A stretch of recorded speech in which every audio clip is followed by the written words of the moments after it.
Fala galera, sejam muito bem-vindos a mais um episódio do Base Trialcast, porque base, se você não tem, vem e pega com a gente. Hoje, no nosso sétimo episódio, vamos falar sobre destreinamento e como isso influencia na performance dos atletas de trail run, de corrida, enfim, atletas em geral, tá? Roda a vinheta e vamos nessa.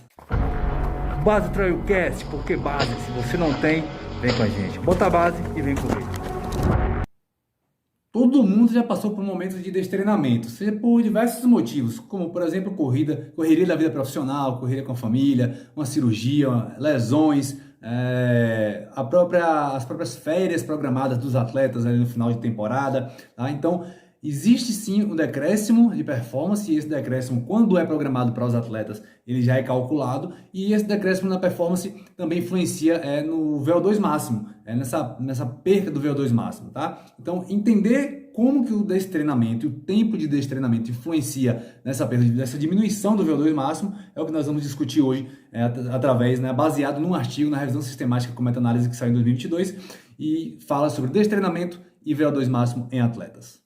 O título do artigo é Efeitos do destreinamento de curto e de longo prazo no consumo máximo de oxigênio em atletas, uma revisão sistemática com meta-análise. E aí, a gente vai entender o que é destreinamento, o que é o VO2 máximo, como que isso influencia, um influencia no outro, e o destreinamento influencia no VO2 máximo. Já se sabia, pesquisas anteriores já mostraram que períodos curtos chegava a diminuir o VO2 máximo desses atletas de 4 a 12%. Já períodos longos chegava até 20% de diminuição no VO2 máximo. O VO2 máximo é padrão ouro na avaliação e determinação de performance dos atletas, especialmente atletas de endurance. Tá? E aí, claro, tem as relações aí com o VO2 máximo relativo, absoluto, com as velocidades associadas ao VO2 máximo no caso da corrida. Muitos atletas focam muito sempre o treinamento na melhora, no aumento do VO2 máximo, no aumento desse limite de VO2 máximo.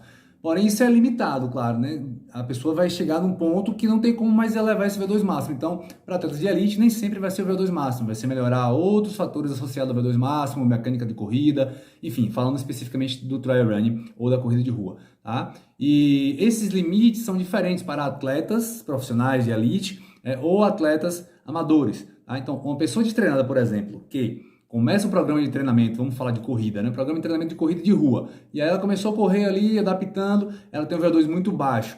E aí, com o processo de treinamento, ela consegue evoluir muito mais o seu VO2 máximo do que um atleta de elite que já tem um VO2 máximo muito alto, e aí o processo de treinamento vai aumentar muito pouco, a fração de aumento é muito pequena para esse atleta, porque ele já está nos limites superiores, tá? Então, esse atleta ele vai treinar outras variáveis do treinamento para melhorar a sua performance, quanto que o atleta amador vai treinar as variáveis biomecânicas, assim como a melhora do VO2 máximo, que vai predizer sim, vai fazer diferença na performance desse atleta. Mas então, o que é destreinamento? O destreinamento, ele é uma adaptação do nosso corpo, uma readaptação do nosso corpo à falta de treinamento. Assim como o treinamento, nós damos estímulo, nosso corpo se adapta e vai adaptando, e nós vamos evoluindo o processo de treinamento.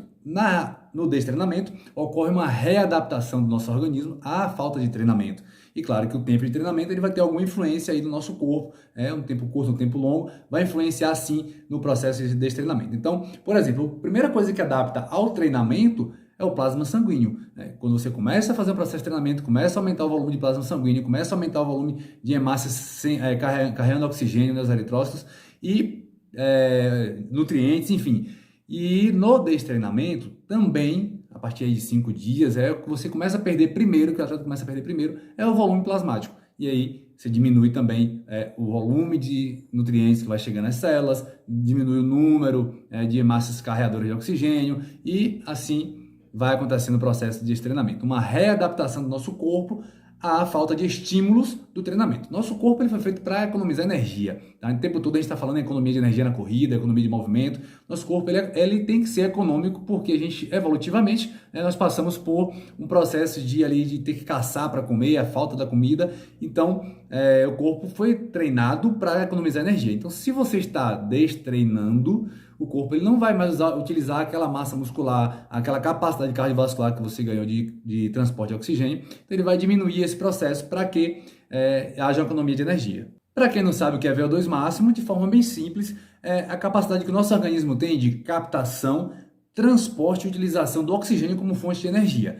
Claro, no esporte de endurance a gente precisa muito ter um VO2 máximo evoluído, muito alto, para que a gente consiga ter uma boa performance. Claro, associada a outras variáveis do treinamento, outras variáveis físicas aí. Mas o VO2 máximo é padrão ouro nesse processo. Então, como acontece essa evolução? Nosso corpo começa a se adaptar, todo o sistema cardiovascular começa a se adaptar para captar mais oxigênio, transportar mais oxigênio e utilizar ainda mais, com mais eficiência, o oxigênio, né? Toda essa troca gasosa aí do sistema cardiovascular. Então, a adaptação do VO2 máximo, a evolução do VO2 máximo acontece dessa forma, e aí dentro do processo de treinamento, claro, existem, né, os treinamentos em limiares e tal, para melhorar a velocidade do VO2 máximo, associada à corrida, enfim. Tem vários processos aí de metodologia de treinamento que não cabe agora. Mas se o VO2 máximo evolui dessa forma, com o processo de treinamento, nosso corpo ele vai melhorando a captação, transporte e utilização do oxigênio como fonte de energia. E aí, falando especificamente desta revisão sistemática, ela foi publicada em 2022 na Biomed Research International, com o seguinte objetivo: analisar os efeitos do destreinamento de curto e de longo prazo na diminuição do VO2 máximo em atletas. Tá? Foi uma revisão sistemática com meta-análise. Os autores analisaram 21 artigos que estavam dentro dos critérios de inclusão, dentre os mais de 3.000 artigos que abordavam o tema VO2 máximo, destreinamento, nos bancos de dados, onde eles fizeram, né, toda a busca para esta revisão sistemática. E para facilitar o entendimento, eu vou explicar a metodologia de forma bem simples e prática. Eles dividiram o artigo em 2 pontos aí de análise. Tá? O destreinamento de curto prazo, até 4 semanas, e o destreinamento de longo prazo, de 30 a 90 dias, e ultra longo prazo, acima de 90 dias, que está incluso dentro dessa perspectiva de longo prazo. Daí, quando os atletas estão expostos ao destreinamento, ele também acontece de 2 formas. Parada total do destreinamento, que na Bahia vamos chamar de sombra e água fresca, ficar de boa na beira da praia em Morro de São Paulo de preferência, tomando água de coco, mas brincadeiras à parte.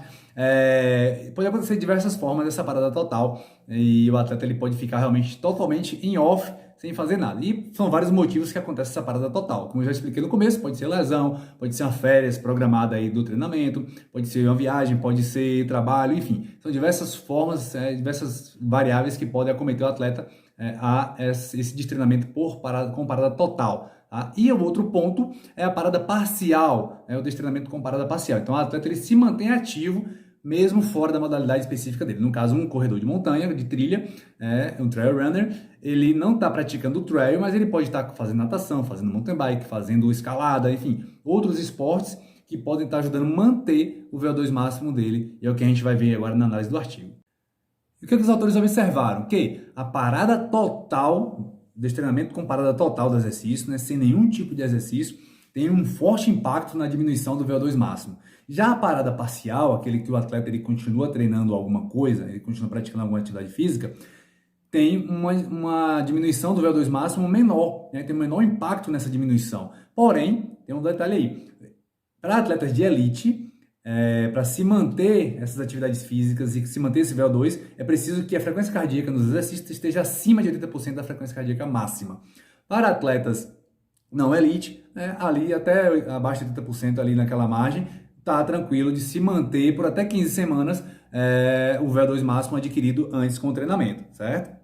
Então aqui a gente vê a importância de, independente de qual seja o motivo do seu destreinamento, de você ter parado com o treinamento, a importância de se manter ativo, tá? Inclusive no artigo os autores viram que a atividade de vida diária, a própria atividade laboral do atleta, pode influenciar nessa atividade física que está sendo praticada para a manutenção desse VO2 máximo. Por exemplo, os meninos aqui da Chapada, que são pedreiros, trabalham na roça, às vezes já ficaram um mês sem treinar especificamente corrida, sem planilha, sem nada, só trabalhando, de vez em quando dava um trote, fazia uma corrida e depois de um mês nesse processo ia para uma corrida e estava no top 3, top 5 da corrida. Às vezes não ganhava a corrida, mas estava em alta performance, mantendo o seu VO2 máximo, porque eles têm um trabalho laboral que exigem do corpo deles, exigem da preparação física deles. Ainda que não seja um treinamento específico, tem uma atividade física envolvida e isso ajuda a manter o VO2 máximo adquirido com o processo de treinamento. Então, fica essa dica aí, você que por qualquer motivo tenha que parar, se for uma lesão no membro inferior, você pode atuar com o membro superior, enfim, fisioterapia, o próprio seu personal, o seu treinador vai te orientar com isso, para que você não fique totalmente parado. Então, busque atividades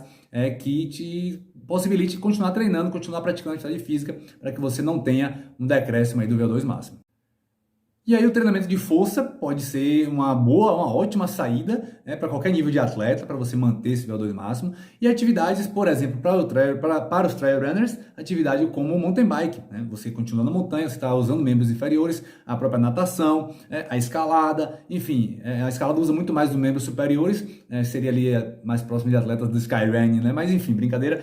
É que você deve se manter ativo. E claro, quanto mais próximo da modalidade que você fizer, é melhor para essa manutenção até da mecânica de movimento e tal, mas existe um fator também psicológico nesse processo de destreinamento. Então, às vezes, quando o destreinamento ele é programado pelo treinador, pelo atleta, para durar 15 dias, 20 dias, existe ali uma programação que já prevê esse destreinamento e é importante porque o atleta, especialmente atletas de elite, profissionais que competem muito o ano todo, existe uma pressão psicológica, existe todo um fator psicológico envolvido ali que ele precisa se desligar um pouco, renovar essas energias mentais, psicológicas, enfim, espirituais, para que quando voltar ao processo de treinamento ele tenha força e tenha motivação para continuar treinando muito forte em alto nível. Então, às vezes o atleta é atleta de trail running e depois nas férias dele ele vai praticar mountain bike, vai fazer escalada, enfim, vai fazer meditação no mosteiro, enfim, tem gente que gosta de várias coisas aí nesse processo de férias e é importante que você, seja pro lado espiritual, seja pro seu lado físico, exista essa férias e aí você vai encaixar aquilo que é importante para você. Outro ponto interessante que o artigo trouxe são atletas com menores de 20 anos. Esses atletas menores de 20 anos, eles naturalmente têm um VO2 máximo menos desenvolvido do que atletas acima de 20 anos, do que atletas adultos.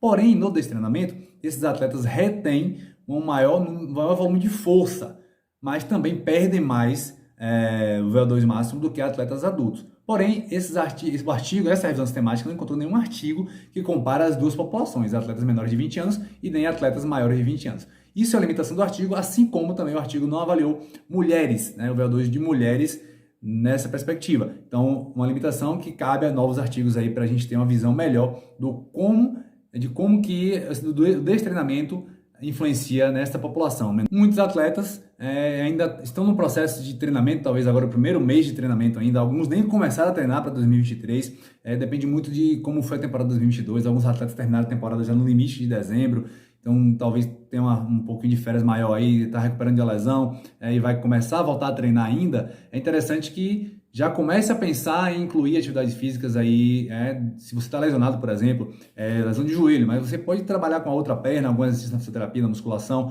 pode trabalhar os membros superiores com outras atividades que te façam manter o nível de treinamento, o nível de VO2 máximo. E se for por férias, eu, por exemplo, sempre final do ano, na época do auge no triatlo, lá no cross triatlo na Xterra, sempre tirava ali 15 dias de férias em dezembro, ou iníciozinho de janeiro, mas dos primeiros 5 dias eu sempre tirava totalmente off, para dar uma baixa mesmo. Depois eu começava a fazer uma natação, às vezes uma remada ali de stand-up, escalada, fazia outros esportes, para depois começar realmente a treinar. Mas me mantinha de alguma forma ativo durante o processo de destreinamento ali que já era programado. Então, se você teve férias programadas ou vai ter na próxima temporada, já fica ligado que em dezembro do ano que vem, ou pós-prova pico e pós-prova alvo que você vai fazer esse ano, você vai entrar de férias talvez, já se mantenha ativo. Então, programe esse seu destreinamento, suas férias, para estar ativo com outras modalidades ou até mesmo com a própria modalidade que você gosta, se for o trail run,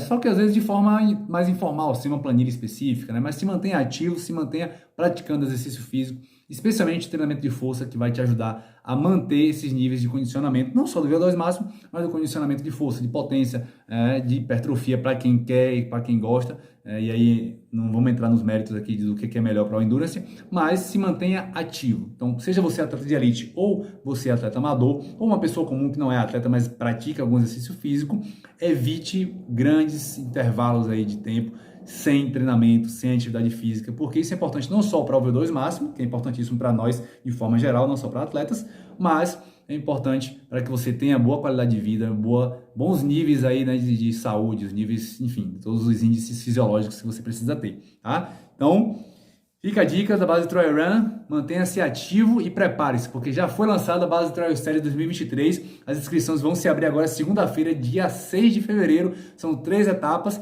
Base Trail Run Ibicoara, aqui na Chapada Diamantina, Base Trail Run Catolés, na verdade base vertical, vai ser a primeira prova de Skyrunning do Nordeste, já com a chancela da ISF, da International Skyrunning Federation, e base trail run florestal lá em Jequié, no dia 10 de dezembro, fechando o circuito baiano e o circuito da base Trail Series. Então, inscrições se abrem agora dia 6 de fevereiro e vai ter um lote especial com 25% de desconto para você se inscrever nas 3 etapas e já garantir sua participação com um valor especial para você que vai acreditar, que já acredita na base, que já ama os eventos da base, que sabe que é sinistro e são eventos lindos, com a natureza sensacional que te desafia a dar o seu melhor e viver momentos excepcionais, uma experiência extraordinária com a base Trail Run. Então vem com a gente, Base Trail Series 2023, bota a base e vem correr.